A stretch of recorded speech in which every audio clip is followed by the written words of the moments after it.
Bodi ya Korosho Tanzania ni taasisi ya serikali iliyopewa dhamana ya kusimamia na kuhakikisha kwamba tasnia ya korosho au zao la korosho linapata maendeleo endelevu nchini Tanzania.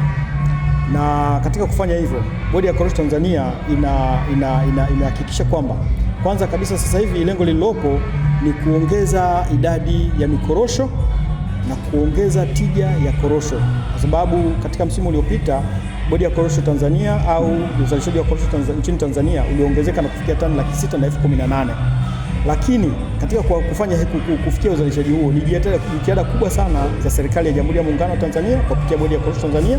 Kwanza sasa hivi kuna mpango mkakati wa kuongeza uzalishaji wa korosho kwa kuongeza idadi ya miti ya mikorosho, ambapo katika kipindi cha miaka 5 ijayo inatakiwa mpango ni kwamba ni kuzalisha miche milioni 15 ya mikorosho ili kuongeza uzalishaji, na lengo ni kufikia uzalishaji wa tani milioni 1 ifikapo mwaka 2020-2030.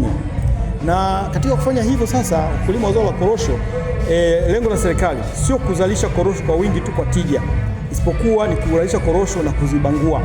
Kwa maana ya kwamba sasa hivi wakulima wa korosho wanahimizwa kwanza kuona kwamba kubangua korosho kuna tija zaidi na kuna soko la uhakika zaidi kuliko kuziuza zikiwa ghafi.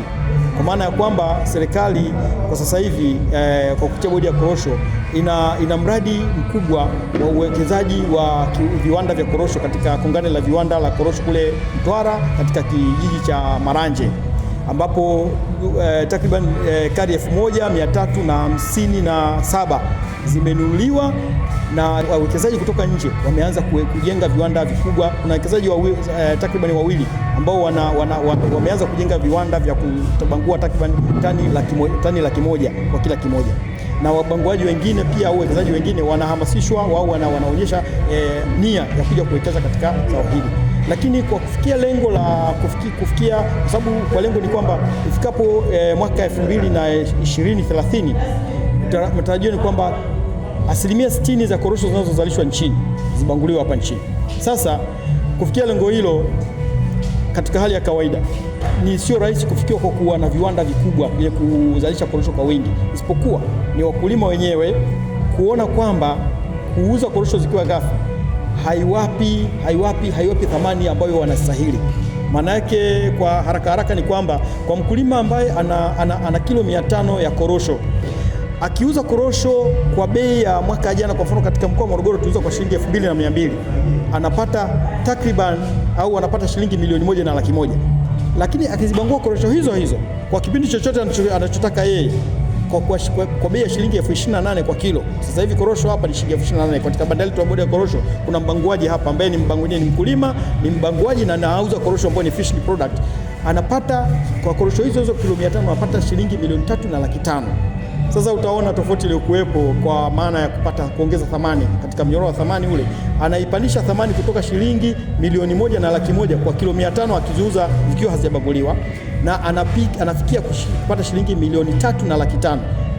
Hesabu yake iko wazi kabisa, zaidi ya shilingi milioni 2 na laki 4 ni faida ambayo inapatikana kutokana na kuuza korosho ambazo zimebanguliwa. Kwa hiyo tunahamasisha wakulima wa zao la korosho nchini waendelee kulima kwa tija, wazalishe korosho nyingi katika eneo dogo. Maana yake kulizalisha kwa tija ni kuzalisha katika eneo dogo, kuzalishaji mkubwa, kutokuwa na eneo kubwa alafu uzalishaji ambao hauendani na kiwango ambacho tunatakiwa. Kwa hiyo mwisho wa siku tusiuze korosho zikiwa ghafi, tuuze korosho zikiwa zimeongeza thamani kwa sababu kuongeza thamani kunaleta mapato mengi zaidi, kuna ajira tunazipoteza, na kuna mazao mengine ambayo yatokana na ubanguaji wa korosho ambayo tunayapata. Kwa mfano kwa mafuta ya ganda la korosho ambayo soko lake sio la kutafuta duniani.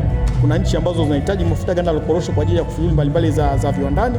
Kwa hiyo tutaongeza ajira, tutapata mazao mengi zaidi ya kutokana na zao la korosho.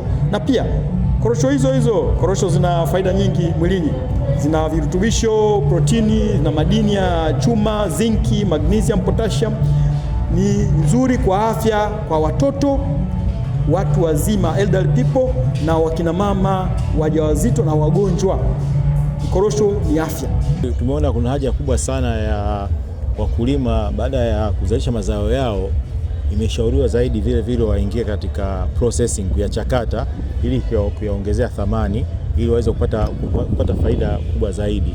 Umezungumzia mfano korosho. Pale tunatembelea banda la bodi ya korosho, wametuonyesha kuanzia support ambayo bodi ya korosho inatoa kwenye mbegu bora, vile viuatilifu kwa wakulima, na vile wametuonyesha kuna mjasiriamali ambaye amesema ana shamba na vile ana mashine ndogo anabangua mwenyewe na vile ana package. Kwa hiyo tumeweza kuona mfano wa mkulima ambaye amelima na amebangua na amepackage. Kwa hiyo akipeleka sokoni anapeleka zao ambalo limeongezewa thamani, kwa hiyo anaweza akapata faida kubwa.